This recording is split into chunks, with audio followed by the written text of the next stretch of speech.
Muy bien, mis queridos hermanos, bienvenidos a la iglesia. Vamos a iniciar nuestra clase correspondiente al día sábado. Estamos haciendo el estudio de Deuteronomio.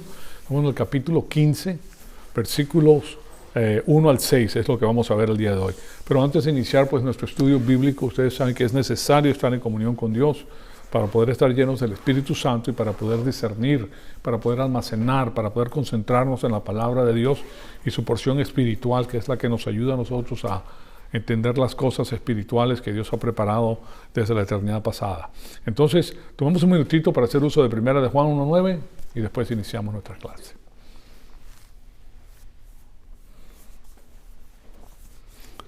Amado Padre, en conjunto te damos las gracias por este privilegio extraordinario que nos das de permitirnos atesorar tu palabra en nuestros corazones. Te pedimos que el Espíritu Santo nos rete con todas las cosas que vamos a estudiar y que nosotros todo sea para la gloria y la honra de tu Hijo amado, nuestro Señor Jesucristo.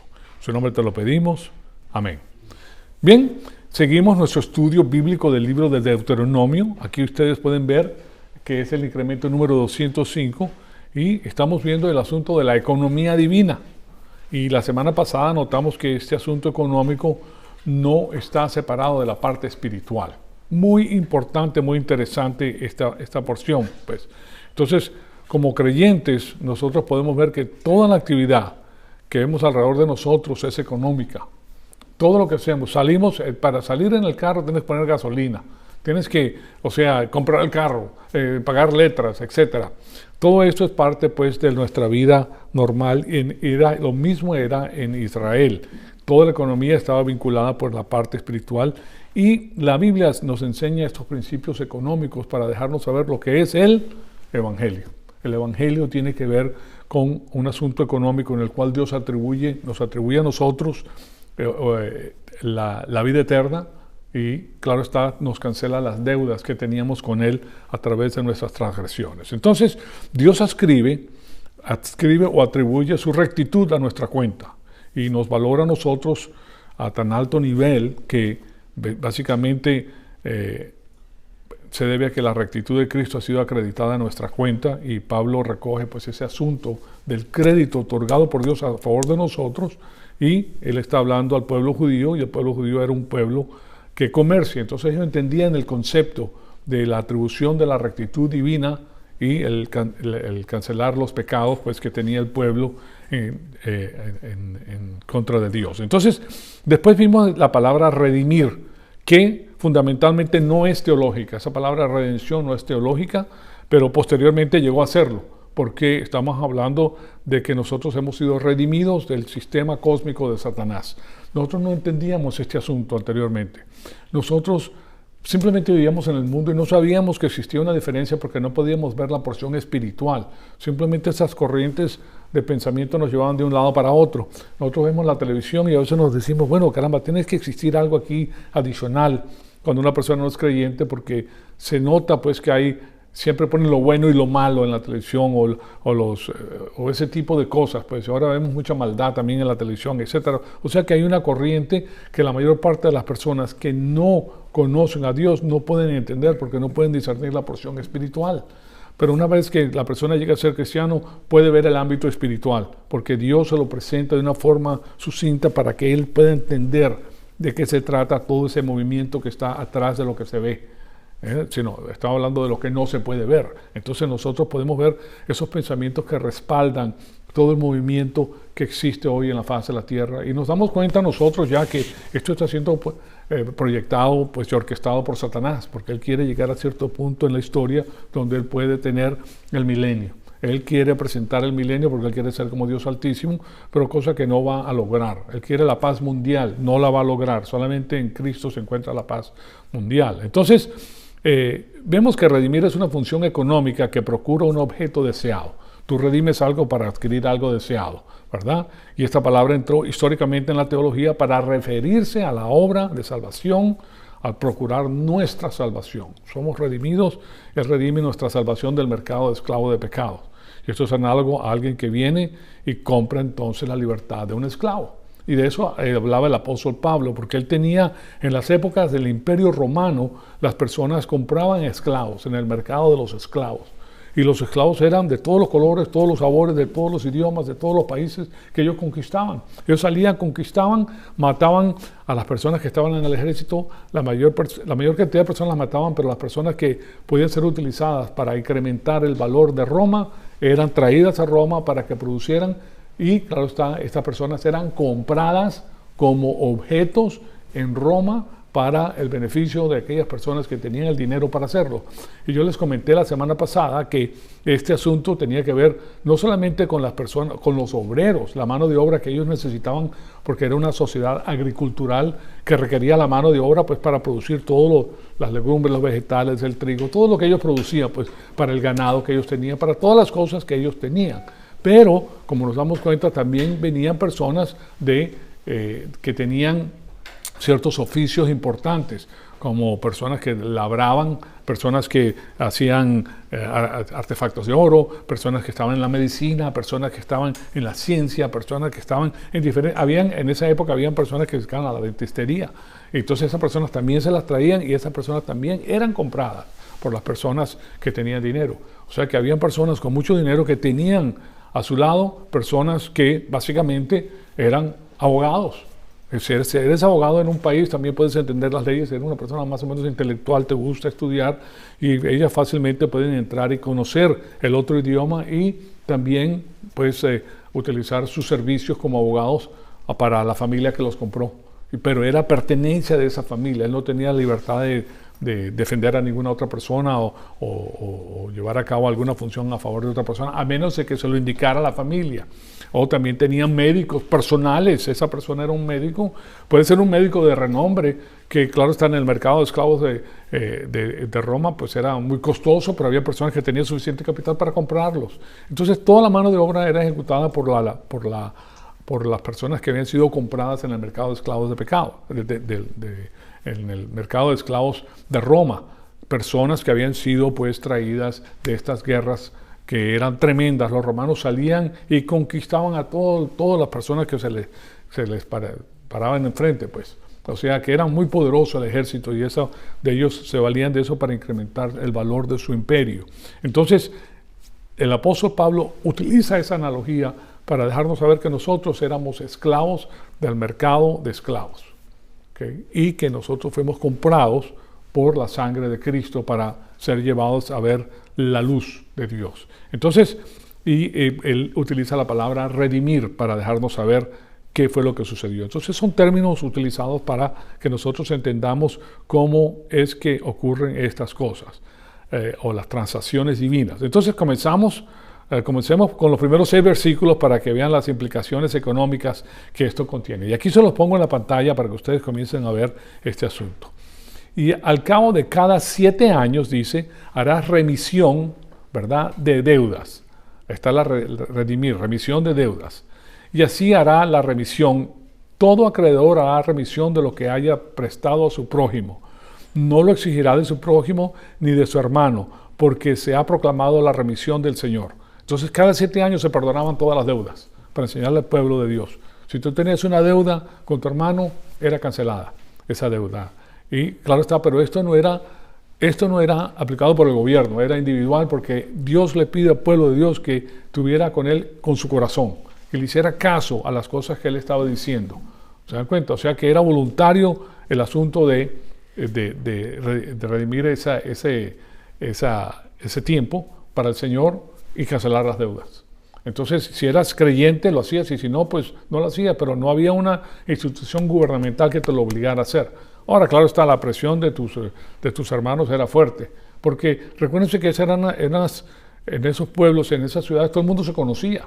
O sea, ahí hay presión. ¿Cómo te parece que aquella persona y no me canceló la deuda? Entonces venía la presión, ¿cómo es posible? Te miraban mal o algo, porque te había salido después de las normas bíblicas judías. Entonces sí había cierta presión, pero no era el gobierno el que las llevaba a cabo. Y la diferencia es muy importante, porque de otra manera estamos hablando de un sistema que tiene que ver con el gobierno. Y como van a ver, esa diferencia entre el corazón que se apega a Dios y hace las cosas por su propia voluntad, que la persona que es obligada por el gobierno a hacerlo. ¿Okay? Entonces tenemos que tener eso en mente porque más adelante vamos a desarrollar ese concepto. Pues bien, entonces no le exigirá a su prójimo ni a su hermano porque se ha proclamado la remisión del Señor.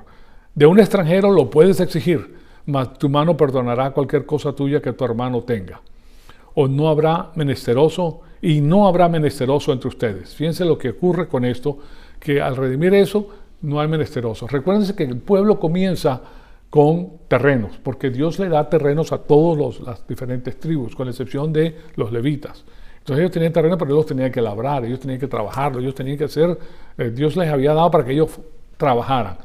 Muy parecido a lo que hace Dios con Adán, que le da el jardín del Edén, pero le da para que él lo labore, lo trabaje. O sea que el trabajo comenzó antes de que hubiera pecado. El hombre trabajaba antes del pecado, pero era con el asunto de su propio jardín. Y eso es lo que les ha dado al pueblo de Israel. Individualmente le da a cada uno su parcela de terreno para que ellos lo trabajen, tengan. Ese es el capital que ellos tenían para tener, pues, y hacer su vida. Entonces, de un extranjero no lo puedes decir. Hay otra cosa muy interesante que ustedes comprenderán que si una familia grande tiene parcelas de tierra, suponte que sean 10, 20, 50 acres, que depende de lo que ellos pueden hacer con ese terreno, van a tener cierto capital. Si eso es muy productivo, entonces se torna millonario. Pero es muy difícil que todas las personas se tornen millonarias, como comprenderán. O sea que no había mucha diferencia entre la cantidad de dinero que tenía el uno con el otro. ¿Me explico? Porque todo el mundo tenía la misma cantidad de terrenos aproximadamente. Ahora, la diferencia era en cómo utilizabas el terreno. Como si eras una persona que elaborabas muy fuerte, que tenías una mente muy prodigiosa para elaborar todo tipo de comercio, pues entonces vas a tener mucho. Pero si no, pues no. Vas a estar... porque hay personas que no les gusta trabajar tanto y solamente tener lo que necesitan. Y tener su hamaca allá afuera y pasarse su tiempo y divertirse y tomar el airecito y etcétera. ¿Okay? Entonces, yo me recuerdo de un señor barranquillero, no sé si vive todavía, era un médico, que me decía que él fue una vez a Barranquilla ya como psiquiatra, era psiquiatra, y pues se encuentra con un señor que está en su hamaca meciéndose en la tarde.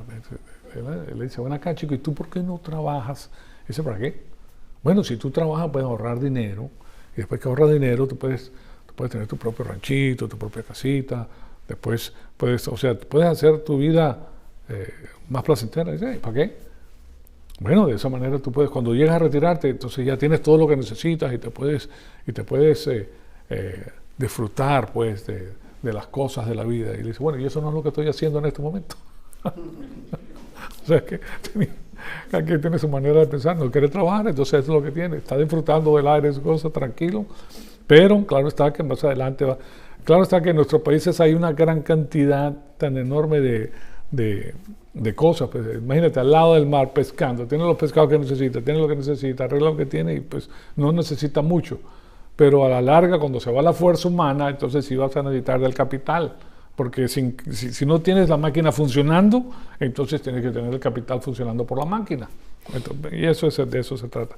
Dios sabe todo eso, pero van a haber personas que sí lo hacen, otras que no lo hacen. Entonces, de un extranjero dice, lo puedes exigir, mas de tu mano perdonará cualquier cosa que tu hermano tenga. Y no habrá menesteroso entre ustedes, ya que el Señor de cierto bendecirá la tierra que el Señor tu Dios te da por heredad para poseerla. Si solo escuchas fielmente la voz del Señor tu Dios para guardar cuidadosamente todo este mandamiento que te ordeno hoy, pues el Señor tu Dios te bendecirá como te ha prometido y tú prestarás a muchas naciones ya como nación, pero tú no tomarás prestados. Y tendrás dominio sobre muchas naciones, pero ellas no tendrán dominio sobre ti. O sea que la prosperidad que le da él a Israel va a ser tremenda, pero si se apegan pues a los preceptos que él dice. Ahora, él le da la tierra para que la labren, para que la operen, para que la utilicen, ¿verdad? Entonces, veamos, yo quiero que ustedes vean lo que dicen los socialistas acerca de este punto. Y les voy a hacer, pues, porque muchas personas, yo quiero que sepa que el 90% de las iglesias hoy en día en los Estados Unidos ahora están entrando en el socialismo. ¿Okay? Y nosotros hemos hablado de ese tema, pero recientemente el presidente de esta iglesia, ¿cómo se llama? Bautista, de la Iglesia Bautista del Sur. Ahora tiene una persona que se inclina hacia el socialismo. Antes era conservador, pero ahora no. Ahora están enseñando el evangelio de de la prosperidad y el evangelio o sea, han cambiado el tema de lo que es bíblicamente y han propuesto un tema que es socialista. Entonces tenemos que estar muy pendientes de que esto no entre ni infiltre a la iglesia en nuestro caso. Y dice lo siguiente: es crucial que notemos que la Escritura prescribe la justicia en vez de la caridad. Y el perdón sabático, esto es lo que dicen los socialistas, ¿ok? Que es crucial que notemos que la Escritura prescribe la justicia en vez de la caridad. El perdón sabático de las deudas fue un mecanismo institucionalizado para prevenir una brecha creciente entre ricos y pobres. O sea que de esa manera lo perfilan ellos porque está escrito en la Biblia, pero le dan otra definición, porque en eso se basan ellos. Pues ya les he hablado a ustedes de la dialéctica religiosa, y ellos lo que utilizan, cambian el significado y ya se llevan a toda una cantidad de personas, y lo han logrado hoy en día, señoras y señores. Hoy en día este asunto de la justicia social es lo que está imperando en las iglesias, y eso es fuera de contexto. Entonces la semana pasada notamos que la diferencia entre las palabras justicia y caridad son grandes en la Biblia. Si es asunto de caridad, es un asunto de elección individual, y esa es la diferencia. Si tú vas a hacer la caridad, es porque individualmente tú quieres hacer la caridad. Pero si es asunto de justicia, entonces el gobierno se involucra en eso. Y ahora al gobierno no le interesa para nada el amor. Si es asunto de justicia, el gobierno sí se involucra, y los socialistas siempre quieren que el gobierno esté involucrado en los planes de la redistribución de bienes, debido a que ellos no dependen del amor personal, como nosotros lo tenemos por el Señor. Tú lo vas a hacer porque amas al Señor. Tú sabes que el Señor es el que te bendice. Y si tienes para dar a los pobres, menesterosos, necesitados, indigentes, personas que pasan por problemas, porque todos pasamos por problemas. En un momento u otro de nuestra vida vamos a tener algún tipo de problema que quizás dure un mes, quizás dure 6 meses, pero va a durar un periodo de tiempo. ¿Okay? Y entonces es cuando nosotros necesitamos ayuda. Y de eso se trata, que caritativamente nosotros individualmente damos. Pero si es legislado por el gobierno, entonces tenemos socialismo, que se le quita a los ricos para darle a los pobres. Según ellos, ricos son personas que no necesariamente tienen que ser ricos. Generalmente le quitan el dinero a las personas trabajadoras, que ganan un poquito más, entonces eso lo reparten con las personas que no lo tienen. Entonces, pero eso es usuria, eso es robarle a la persona que tiene para darle a la persona que no tiene, porque no sale del corazón, es asunto que es compulsorio, hecho por el gobierno, y lo hacen para ganar votos, más que todo. Y eso es lo que ha sucedido en México en estos momentos. Sucedió en Venezuela, sucedió en Cuba, ha sucedido en todos los lugares. Que ellos, claro está, porque hay cierto tipo de tiranía en el gobierno, entonces ellos apuntan a la tiranía y lo están explotando. Ellos tienen, ustedes no tienen, ¿cómo es posible? Y esto es el país de nosotros y la tierra de nosotros y pertenece a todos nosotros, entonces todos nosotros tenemos, ¿se dan cuenta? Entonces, claro está, eso hace que se vaya tumbando el sector productivo, y el país todo completo se viene abajo. Después quedan los que tienen el poder, que con la labia que tenían, pues al pueblo entero lo engañaron, y ellos son los que terminan teniendo todo el capital del país. Ellos se llevan todo, y a los pobres le dan lo que sobre. Y ahora todo el mundo es pobre, claro está, porque lo bajaron a todo el mundo a ese nivel. Y siguen hablando mentiras y mentiras y mentiras y mentiras. Y le echan la culpa a las demás personas por los problemas que tienen ellos localmente. No es culpa de ellos, es culpa de los extranjeros que están metiendo cizaña aquí adentro, están tratando de destruir el socialismo y la patria, etc. Bueno, pura mentira. Entonces, el asunto es que si el gobierno se mete en esto y no hay suficientes cristianos que se paren en la brecha, que distingan entre lo que es la verdad y lo que es la mentira, entonces entra fácilmente y toma las riendas. Ahora, a la final eso es lo que va a suceder, porque la mayor parte de personas, ya hemos visto aquí en los Estados Unidos, que se ha infiltrado tanto este sistema mundial, global, que está quitando todos los vestigios de Dios, incluso están en la gran blasfemia ahora, que son, por ejemplo, esa película que ha salido, eso está promulgado y está autorizado por las Naciones Unidas. Ellos quieren destruir todos los vestigios que tienen que ver con la cristiandad, echar abajo todas las normas que echaron al país grande, ¿verdad? Aquí en los Estados Unidos, para comenzar. Entonces, claro está que eso causa que los países se vayan desboronando, y entran ellos y termina esto en una tiranía total y completa, la cual se corona en el transcurso de la tribulación. Ahí es donde va a ser una tiranía total y completa, y tú no puedes hacer nada, ni comprar ni vender sin estar autorizado por el gobierno. Y tienes que hacer todo lo que ellos te digan, cero libertad. ¿Okay? Tienes casa, a ellos no les gustaron, te quitan la casa, te quitan todo lo que tienes. ¿Okay? y o te meten en un cuarto ahí con 20, 30 personas para que duermas con ellos y me explico, o sea que es un desastre, es un desastre. Pero, claro está, lo que la palabra de Dios nos dice es que mi pueblo es destruido por falta de conocimiento. No tienes conocimiento de Dios, no sabes de qué se trata, pues ahí te va. Pero a los suyos Dios los protege. Entonces tenemos que tener también eso en mente porque nuestra protección es el Señor. Ahora, por esas cosas que les estoy diciendo, la semana pasada les di 3 de 4 versículos que definen bíblicamente lo que es la justicia bíblica. Y el primero que les di se encuentra en Levíticos 19:15, que nos dice: no harás injusticia en el juicio y no favorecerás al pobre ni complacerás al rico, sino que con justicia juzgarás a tu prójimo, tanto al rico como al pobre. También, aquí no lo dice en este versículo, pero también la persona que tiene posiciones altas en el gobierno, ninguno de ellos es exento a la justicia, todo imparcialmente. Claro está que con la naturaleza pecaminosa y la falta de conocimiento de Dios, pues ellos hacen lo que les da la gana. Hoy en día, ustedes están viendo lo que está sucediendo en las noticias aquí en los Estados Unidos, que hay personas que han hecho desastres y ni los culpan ni hablan de ellos, pero que no han hecho nada para tumbarlo, le inventan cosas que son increíbles, ¿verdad? Y si ellos son los que mandan, pues se lo llevan a cabo. Entonces, las normas de Dios son aplicadas imparcialmente, y eso es lo que nos interesa a nosotros. Ya sabemos que en el transcurso de la edad de la iglesia, la injusticia siempre va a imperar, porque esto está gobernado por Satanás. Nosotros estamos aquí como embajadores. Aquí los que gobiernan son los que están en el sistema cósmico. Solamente los países que conocen a Dios y tienen un entrenamiento bíblico son los que van subiendo, pero de resto todo sigue por el lado opuesto. El único momento en que va a imperar la justicia es cuando regrese nuestro Señor Jesucristo a la faz de la tierra. Así de simple. Mientras tanto, nosotros simplemente mantenemos con la información que tenemos las cosas más o menos. Pero una vez que este país se vaya, esto se acabó, señoras y señores. O sea que es asunto de que el pueblo crezca y conozca la palabra de Dios para echar atrás todas estas mentiras que vienen del otro lado. Ahora, permítanme darles el otro versículo que es que nos hace saber que las normas de Dios son aplicadas imparcialmente, y aquí tienen ustedes a Deuteronomio 24:17. No pervertirás la justicia debida al forastero ni al huérfano, ni tomarás en prenda la ropa de la viuda. Fíjense en esto, porque la viuda, recuérdense que en Israel la viuda no podía tener título de propiedad. El título de propiedad le pertenecía al hombre. Entonces a la viuda se le tenía que tratar muy bien y no podías exigir cosas que no eran y la tenías que defender. Lo mismo a los huérfanos. Entonces, miren el asunto aquí de la palabra forastero. Ese forastero es el estandarte que Dios tiene que ser aplicado en todos los ámbitos, incluyendo los ger. ¿Recuerdan los ger?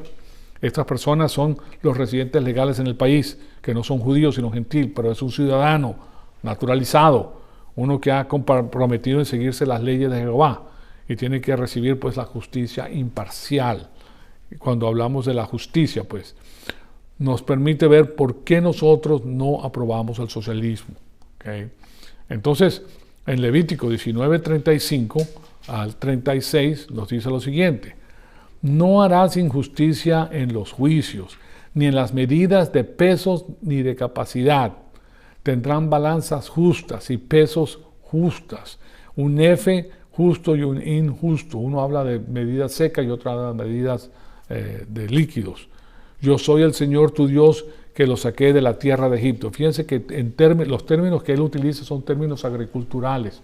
Cuando tú vendías, por ejemplo, el trigo, tú vendías el trigo por peso seco. Y cuando vendías leche, la vendías por peso líquido. Y no era para adulterarse, no vas a adulterar la leche tampoco con agua. No se podía hacer esas cosas ante las cosas de Dios. Entonces, un efa era una medida de pesos secos y el hin de líquidos, y hay que prestar atención porque el peso tenía que ver con el dinero. El peso era dinero. Por eso muchos países le ponen al nombre de su dinero peso, porque es por peso. Entonces, ahora permítame darle el cuarto versículo, que no se los pude dar al concluir la semana pasada. Se encuentra en Romanos 13:7. Paguen a todos lo que le deben. Al que impuesto, impuesto. Al que tributo, tributo. Al que temor, temor. Al que honor, honor. La palabra de Dios nos dice que no temerás, ¿verdad? Pero aquí está hablando del respeto a la ley.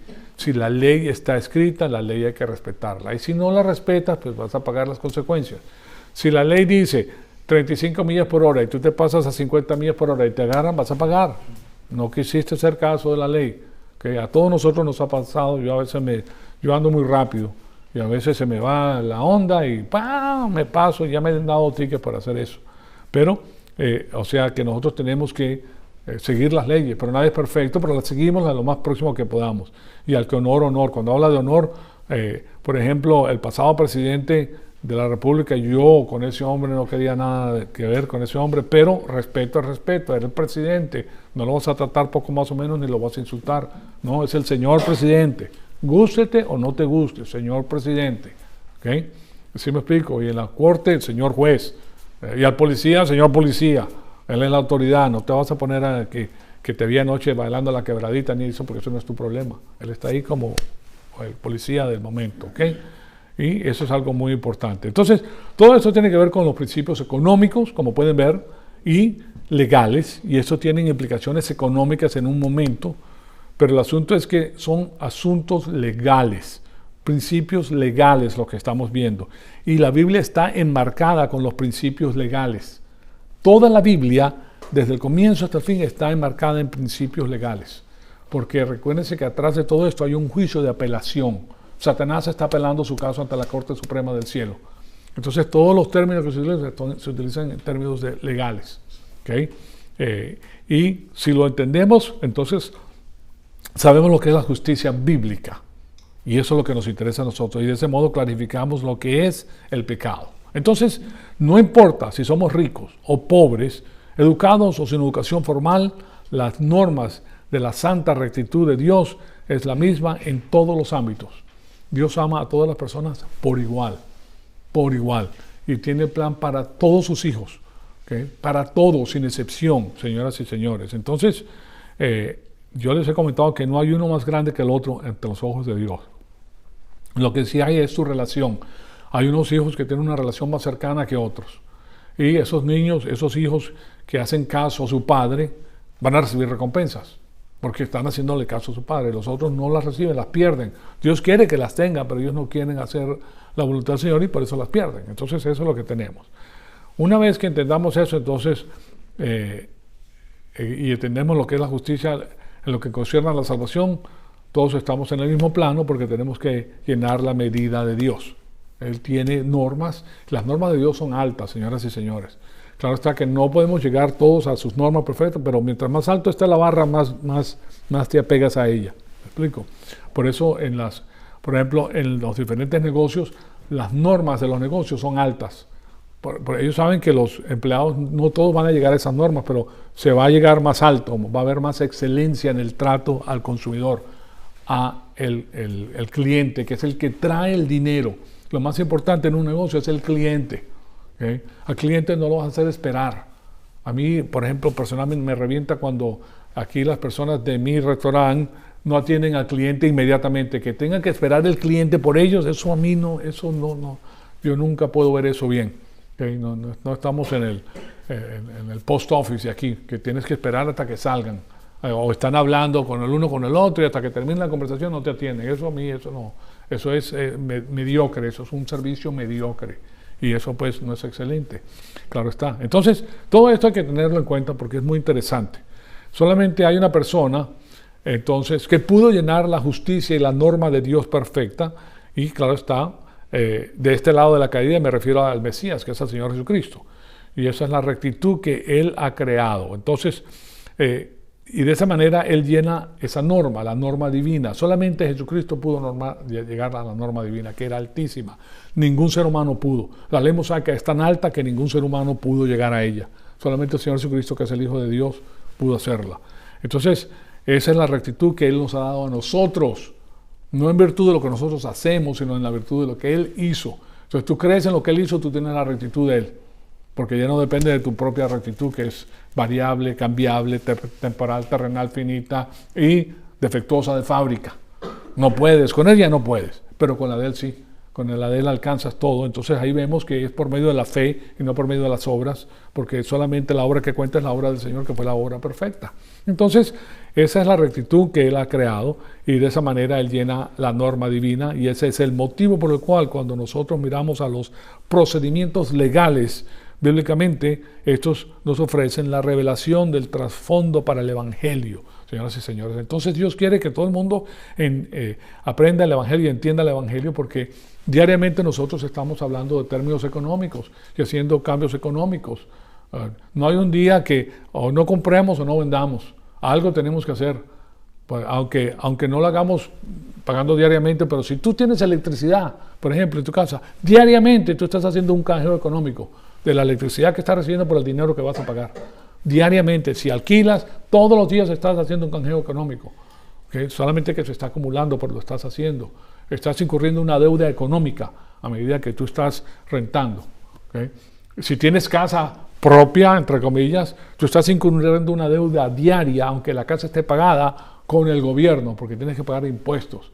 Y si tus impuestos son de $3,600 al año, tú tienes una deuda de $30 al día con el gobierno. $30 al día para el gobierno, ¿okay? O $10 al día para el gobierno. No lo ves, no lo sientes, pero ahí está. $10 por 360 son $3,600 al año. O sea que simplemente por estar ahí, $10. ¿Okay? Eso no lo vemos nosotros, lo estamos incurriendo. ¿Sí? O sea, todo lo que hacemos tiene ese trasfondo económico. Todo. Entonces, como tenemos esa familiaridad, o estamos tan familiarizados con la parte económica, pues nos habla del Evangelio en términos económicos. La economía es que nosotros teníamos una deuda tan grande que no la podíamos pagar. Y si tú crees que por tus obras no llegan ni se aproximan ni siquiera a hacer lo que Dios hizo por ti. Entonces, eso que hace nos quita el legalismo y que yo me comporto muy bien y que Dios me tiene que llevar al cielo por mi comportamiento. Tronaste. Todos los días estás incurriendo unas deudas que no puedes cancelar. Entonces, Él es el que las paga. Entonces, ahora veamos estas regulaciones de los años sabáticos. Estas regulaciones no eran aplicadas imparcialmente. Y de nuevo en Deuteronomio 15:3 podemos ver lo siguiente. Fíjense, se las pongo aquí porque la vamos a estudiar con más cuidado. De un extranjero lo puedes exigir, ¿okay? Mas tu mano perdonará cualquier cosa tuya que tu hermano tenga. Entonces aquí está hablando de la deuda que es cancelada el 7º año. Te dice, de un extranjero sí puedes recibir esa deuda, no la tienes que cancelar. Entonces si se tratara de justicia gubernamental, como pretenden los socialistas, entonces era parejo para todo el mundo, ¿verdad? Pero ese no es el caso. El asunto es que esto se lleva a cabo por tu propio libre albedrío. Si yo quiero lo hago, si no, no lo hago. Entonces aquí le está dando a ellos la opción. Si lo quieres hacer, lo puedes exigir del extranjero. No estás violando los preceptos míos. Si se lo quieres perdonar, perfecto también. Más adelante vamos a ver que la persona que perdona también está haciendo la voluntad de Dios. Ahora, como pueden ver, tenemos una discriminación en lo que concierne a la aplicación del año sabático, dependiendo pues de tu estado. Pues bien, si esto es justicia, de acuerdo con los socialistas, aquí tenemos un conflicto debido a que ahora tenemos una justicia parcial.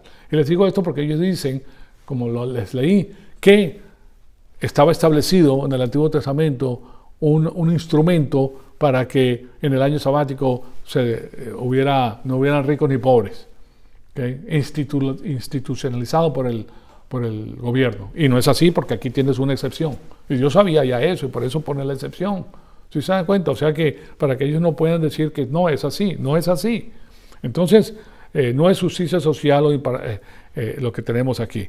Tenemos la discriminación con las personas que vivían ahí, que no eran judíos. Recuérdense que el pueblo judío fue el que fue traído por la mano de Dios a Israel para darles a ellos su porción. Y los que vinieron de afuera porque sabían que había una gran prosperidad en ese país.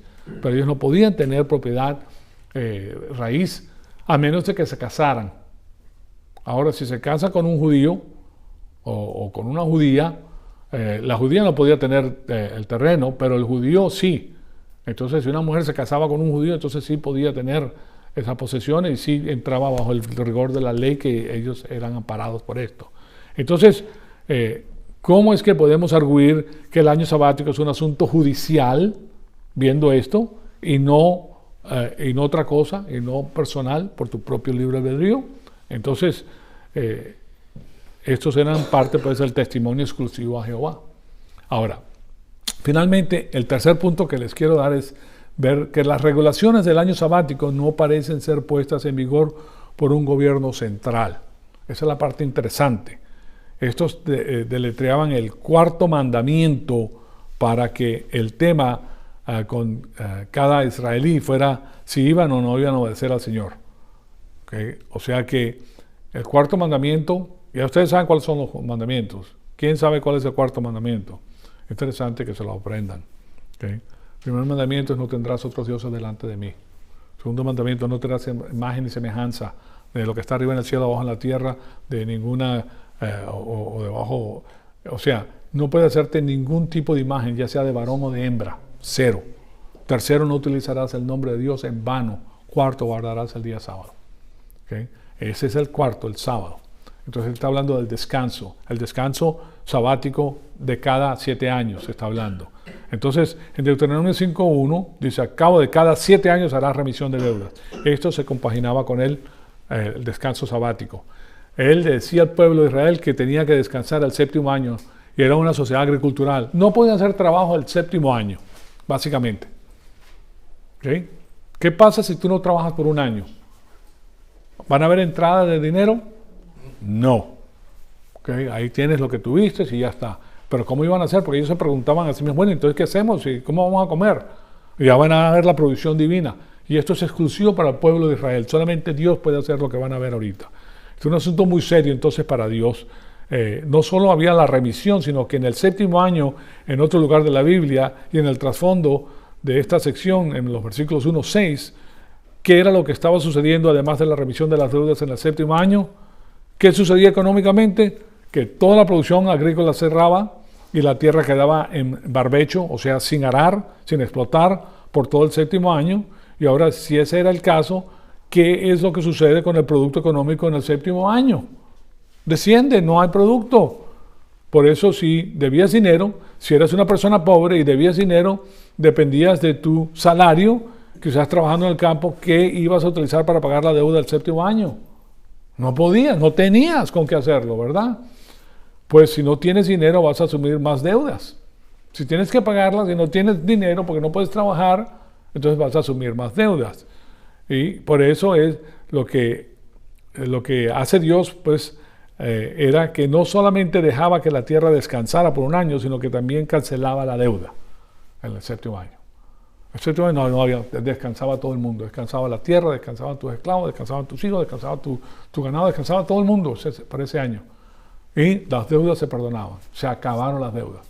Entonces era un año de jubileo, pues, para el Señor. Era un año en que tú le dabas gracias al Señor y claro está que todavía tenías que comer. ¿De dónde venía eso? Entonces, o sea que durante ese periodo no había tensión financiera para pagar estas deudas. Y en breve les voy a comentar pues qué clase de deuda se refería, porque tenemos que ver esto. Estamos hablando globalmente, pero vamos a verlo específicamente. El asunto es que Dios tomaba este asunto muy en serio. Y entonces veamos lo que dice, por ejemplo, Levítico 26, del 34 al 35.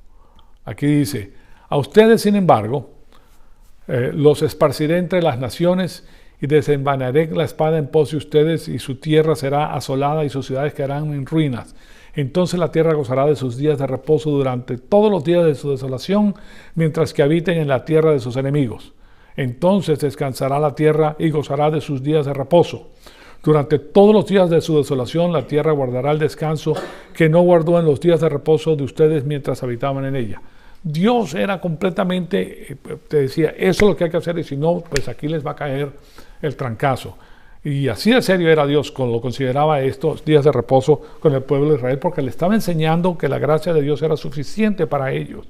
Entonces, se dan cuenta del propósito que tiene él aquí. Pues Dios toma este asunto muy en serio, y adivinen cuántos años Dios toma este reposo que tenían ellos al 7º año, ignoraron. Bueno, ellos ignoraron 70 años sabáticos. 70 años sabáticos ignoraron por completo. Entonces, ¿y cuántos años fueron al exilio en Babilonia? 70 años. Por 70 años los sacó, les quitó las tierras, los mandó a la deportación, y la tierra descansó por 70 años. Nadie aró la tierra en 70 años. ¿Okay? ¿Por qué? Porque Él les dijo, si ustedes no lo hacen, ustedes van a tener este. Eso se encuentra en la profecía de Jeremías. Entonces, en Jeremías 25, 9 al 12, se las pongo aquí para que ustedes la vean. Y dice, he aquí, mandaré a buscar a todas las familias del norte, declara el Señor, y a Nabucodonosor, rey de Babilonia, siervo mío. Fíjense que Babilonia tenía un rey que era incrédulo, pero después de que pasa por un periodo de castigo divino, 7 años pasó en la parte afuera de su palacio comiendo hierba, le crecieron las uñas larguísimas como águila, el pelo, todo. Sufrió de una enfermedad conocida como licantropia, la cual él creía que era un lobo. Ahí estaba, por 7 años, pero nadie le quitó el poder, siendo el rey. Pero se enloqueció, estaba afuera y comía afuera, o sea, no dormía adentro, sino dormía afuera. ¿Okay? Pero el Señor no dejó que le quitaran su reino. Ese es el imperio de Nabucodonosor, esa es la cabeza de oro de la estatua, señoras y señores. Pero este rey a la final creyó en el Señor Jesucristo, en el Mesías. De todas maneras, les digo eso como cosa adicional. Pero este es el rey de Babilonia, siervo mío, por eso dice el Señor, siervo mío. Y los traeré contra esta tierra, contra sus habitantes y por todas estas naciones de alrededor. O sea que él va a utilizar a Nabucodonosor para entrar y arrasar con el pueblo de Israel. Y los destruiré por completo y los haré objeto de horror, de burla y de eterna desolación. Y haré cesar de ellos la voz de gozo y la voz de alegría y la voz del novio y la voz de la novia. O sea, mire señores, este es el quinto ciclo de disciplina, donde viene Dios porque el pueblo no obedece sus mandatos, hacen lo que les da la gana. No quieren, ahí les mando el tirano, purucutum. Y el tirano hace salir de ellos las fiestas, las alegrías, las parrandas, todo lo que tenían. Ahora van a sufrir. Es más, se van a tener que ir de ahí. O sea, viene la diáspora y los que se quedan van a sufrir. Porque o se apegan al sistema, que es duro, y tienes que ascender dentro del sistema, o te vas de aquí. O sea, tienen que irse en contra de su propia manera de pensar. Entonces, dice en el versículo 10, y haré cesar de ellos la voz de gozo y la voz de alegría y la voz del novio y la voz de la novia y el sonido de las piedras del molino y la luz de la lámpara. Y toda esta tierra será desolación y horror. Y estas naciones servirán al rey de Babilonia 70 años. Y después que hayan cumplido los 70 años, castigaré al rey de Babilonia, eso fue otro rey que había en Babilonia después, y a esa nación por su iniquidad, declara el Señor, y la tierra de los caldeos la haré una ruina y una desolación eterna. Okay, aquí hay dos profecías dentro de esto lo vamos a ver en el transcurso de la tribulación, pero también se dio en la época que ellos estaban ahí cuando entraron después del imperio babilónico entró el imperio medo-persa, y los medos y los persas entraron y destruyeron a Babilonia, básicamente, de eso se trata, en la tierra de los caldeos. Entonces, ellos, aquí como pueden ver, los judíos, violaron las regulaciones sabáticas.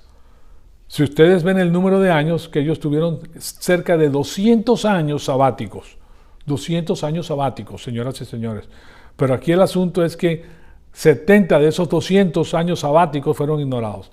Si tú pones 200 por 7, tienes 1400. Recuérdense, fueron 1440 años antes de la venida del Señor Jesucristo. Pero de esos 200 años sabáticos, de cada 7 años, violaron 70 de ellos.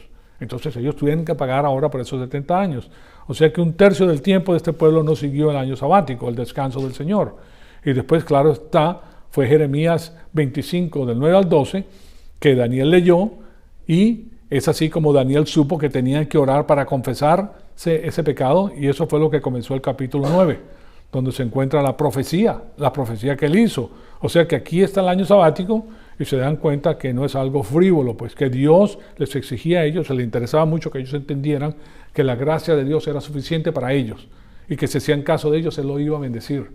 Pero del punto de vista humano, tú dices, qué horror, caramba, si voy a 7 años, tú sabes lo que es el 7º año no arar nada. Eso implica, fíjense esto, que el 8º año, en enero comienzo a plantar, suponte. En enero no puedes plantar porque tienes que esperar a la primavera. Y después tienes que esperar hasta el próximo año para la cosecha. Entonces ya no es un año sabático, sino ahora son 2. Ahora son 2 el problema. ¿Sí se dan cuenta? Entonces tiene el año sabático y después el año que sigue porque vas a plantar, porque la cosecha no se da inmediatamente. Entonces ellos decían, ¿qué vamos a hacer? Porque no confiaban en el Señor. Y eso es un asunto muy interesante para nosotros, que a veces nos encontramos en situaciones difíciles y no confiamos en el Señor. Tenemos que hacer algo nosotros. Confía en el Señor tu Dios. Pero para confiar lo tienes que conocer. Si no lo conoces, entonces estás buscando respuestas que no existen porque no conoces la fuente que te da la información, que es Dios. Entonces, fíjense lo que ocurre aquí. El asunto es que después de que ellos regresaron, ellos decidieron que no iban a cometer ese mismo error cuando regresaron de la cautividad babilónica. De manera que se tornaron muy religiosas acerca del 7º año, del año sabático. Y eso es algo que es muy interesante. ¿Okay? De manera que se tornaron muy religiosos, y tanto así que cuando Julio César gobernó a Roma y tomó la tierra, no autorizó los impuestos para los judíos en el 7º año.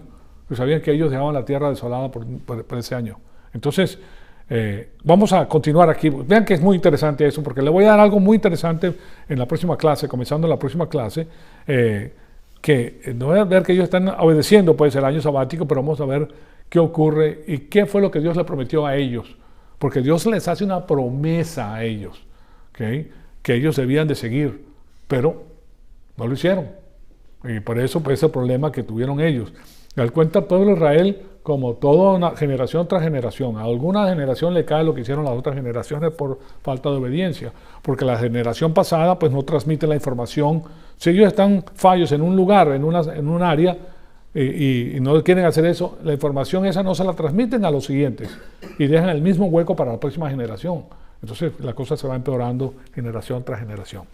Bueno, amado Padre, te damos las gracias por el privilegio que nos has dado de escuchar tu palabra. Te pedimos que el Espíritu Santo nos siga retando, Señor amado, para seguir creciendo y para conocer todas estas cosas que son tan interesantes pues, para nuestra vida espiritual, porque nos enseñas tu política para el pueblo de Israel y que tu palabra es poderosa y tú puedes cumplir exactamente todo lo que dices que puedes hacer. Y queda establecido pues por estos pasajes bíblicos que de tu grandeza y de tu fidelidad, que nosotros podemos confiar en ti cuando tú nos hablas a nosotros en la iglesia y nos dices las cosas que haces por nosotros. Te pedimos ahora que todas esas cosas que hemos estudiado sean para la gloria y honra de tu Hijo amado, nuestro Señor Jesucristo. Amén.